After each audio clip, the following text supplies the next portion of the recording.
Hey guys, Nurse Annie here on Everyday Nurse, and I wanted to come here today and touch bases with you because I've been thinking about something, that I have struggled with as a mother. I have 5 children. My oldest is 10, the youngest is 1 as of January 2024. She turned 1 in November, so 14 months to be exact. And I have sometimes struggled as a mother to have fun with my children. And it's not because they're not fun, they're extremely fun. And they're very, very great kids. But sometimes I've had stuff going on inside of me that has taken my joy and not allowed me, or I haven't allowed myself or broken through that and allowed myself to have fun, just like be childlike and enjoy the presence of their childlikeness. If you know, you know, and that's why you're here. So let's talk about it today. And I'm going to share with you some things that I did, some things that I had to go, some mindset shifts that I had to go through in order to become a person who can jump on the trampoline with my children and have fun and play house and be silly and just just enjoy life with them from their perspective. Sometimes life can throw some really interesting curveballs, okay? And you find yourselves in situations that you did not anticipate and you don't really know how to get out. And you're probably not getting out anytime soon just because of the process, okay? And it's in these situations that we often find ourselves with a lack of that joy or that ability to just let go and have fun. Sometimes there are medical conditions, sometimes it's hormonal imbalance, but whatever it is, fun and the ability to break through the mental aspect that is keeping you locked down. There are certain mental shifts you can take or make to kind of break through that mold or to begin to break through that will help you have fun no matter your circumstance. Okay? You can actually you can have fun no matter what's going on in your life. And we actually get to see people who do that, and we're inspired by them. And you can become that inspiration to your children, to other people, and to yourself. I guess you can inspire yourself by doing it one time. You'll be able to do it the next time. So let's talk about some of those mental shifts. The first thing I want to share with you today is the realization that things work for you and things don't happen. The first thing I want to talk about is the mental framework that things happen for you, not to you. That's heavy. I understand. I've been through some stuff that you would probably wonder how it is I am sitting here in my right mind, and it's not easy to assimilate that kind of information when you have seen some horrible things, okay? And when you know people and when you have been through some excruciating, deep, dark experiences, it's hard in the moment and it's hard to reframe a thought that, this thing can be for me. But the reason things happen for you, especially as a believer, is because God takes whatever the enemy has done to you and makes it for you. So it's not that that thing that's happening is good. It's that God takes it because it's going to happen. In this world you will have trouble. That's a promise in the Bible. It says, in this world you will have trouble. But he says he has overcome the world. Okay? So we should be happy about that. He will take that situation, that excruciating, that painful experience, and in only a way that he can, he will take it and turn it to be something for your good. You won't see it at the time, but you just have to trust it because you know it's true. Because you know the person, you know the God that you believe in, and you know that his word is true.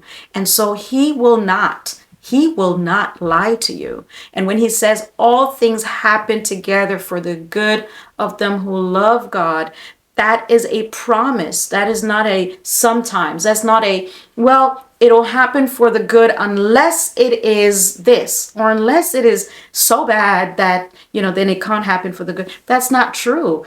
It will happen for your good, period. Okay? So if you can allow that thought, you may have to write it down, put it around your walls, just to assimilate it, to begin to believe it, because it's true. Whether or not you believe it, then you will start to allow God and say, you know what, God, I've got this big darkness. I've got this big pain. I've got this big situation. I'm in it right now. Okay? You can say, Lord, I am literally in the middle of the fire right now. Can you please make it for me?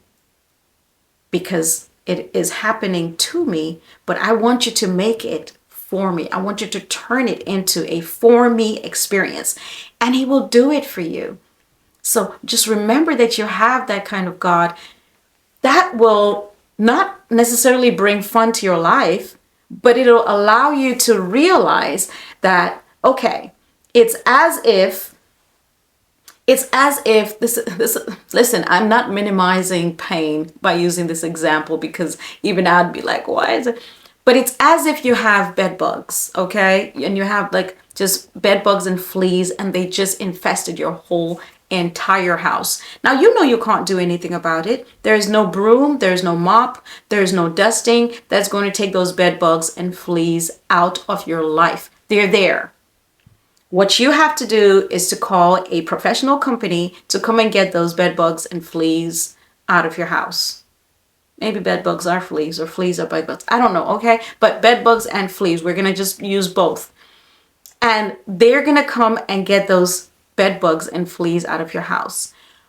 While they're on their way, there's nothing you can do to get them out, right? While they've tented your house and they're fumigating and they're, doing what they do best to get your house renewed, there's nothing you can do about it. There's nothing you can do about it.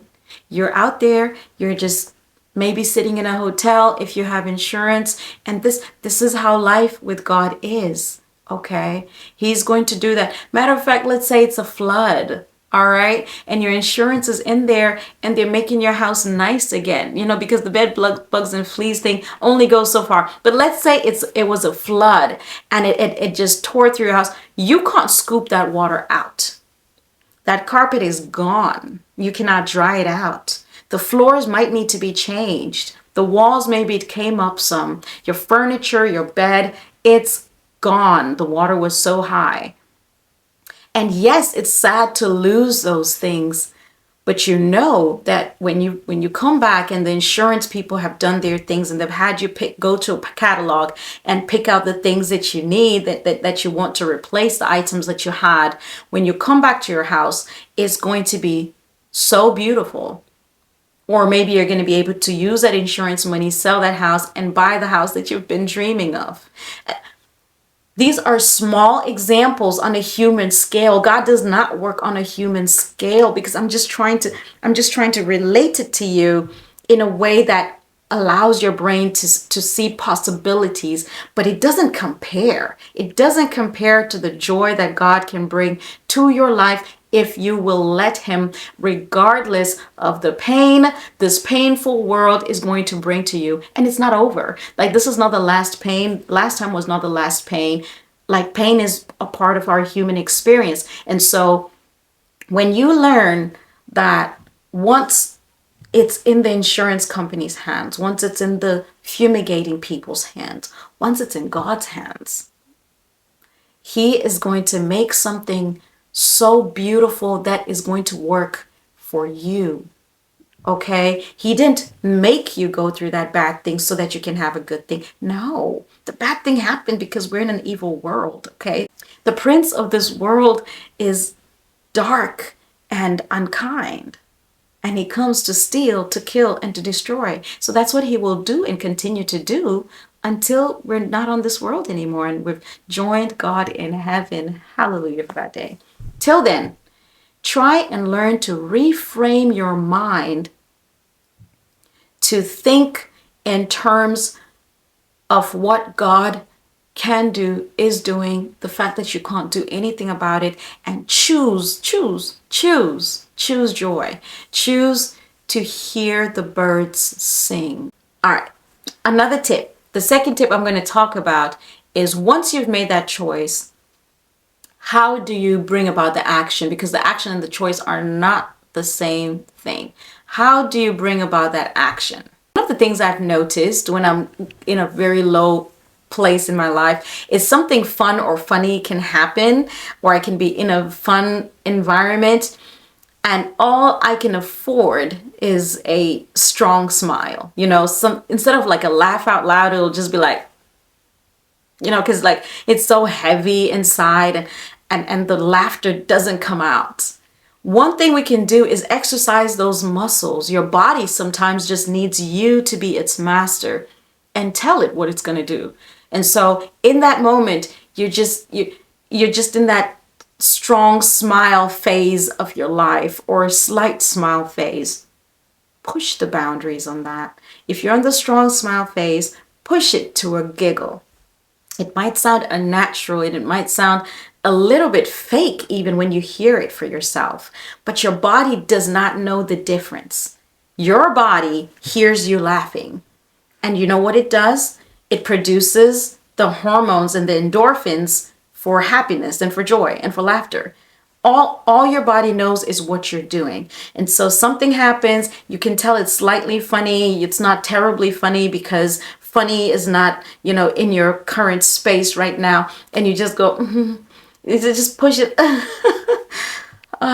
Just let it out. Just push it. Just push the boundary. Push. If you're in the slight smile phase, push it to the strong smile and watch your body respond to your actions, and not necessarily your actions respond to your mind. So let's start being the master of our mind through our actions. That's another way you can have more fun. The third way and final way I'm going to talk about today to have more fun in your life in a tough season or after a tough season is to say yes more. Yes to fun more. Because the super easiest thing to do is to say no. You just want to lay there, or you don't want to play with the children, or you don't want to, listen to that dry bar special, or you don't want to look at the funny thing that's happening outside your window, with the birds and how they're being so fun and cute. You don't want to. You don't want to. Want to. What does want to have to do with anything? You are under an oppression, and you have to push through the not want to and do it anyway. You're doing it because you want to be here next week, and you want to be happy next week, and your children need you, and yourself needs. So you have to practice saying yes. Hey, do you want to do this and this and this? Yes. And then go there now with that mindset and the pushing of the boundaries for the laughter and the smile. Mommy, can you play blah, blah, blah with us? So I've been through times where I'm just like, no, I don't want to play today. Today is not the season for playing, just The whole year is not a season for playing. But if you allow it, it'll never be a season for playing. And there'll come a day when the people who wanted to play with you, but you didn't want to play with them, they don't want to play with you anymore. And you have created separation. And so it's an investment sometimes to just say yes. Just say yes. Just say yes. Do it for 2 minutes. Just say yes. Go for an hour. Just say yes. Give a little yes to the people around you that have smiles and fun and laughter to give you because they love you and because you need it. So those are just 3 tips, maybe a bit unconventional, but those are 3 tips and things that you can do to allow yourself to break through that space you're in and have some fun. Have a little fun, have a lot of fun, have some laughter, have some joy. Infuse your space with some positivity so that it's like sowing a seed, a new seed, to grow more positivity. So remember, if you are in a situation that is out of your control, it's out of your control. Give it to God. He is working it for you. He will make it for you. He will do that. Secondly, the mindset. Just push through push that small laughter into a big laughter. Push the strong smile into a giggle. Push the slight smile into a strong smile, and just start there. Thirdly, don't forget to say yes. Say yes to the opportunity to have some fun. And I hope this video blesses you. I hope it helps you. And I look forward to seeing you again on another video next time. Please share this with someone you think it might help. And I'm glad if it helps you. Come back for more helpful content on wellness, on wholeness, and on health. Thank you once again. I'm Nurse Annie. See you in the next video.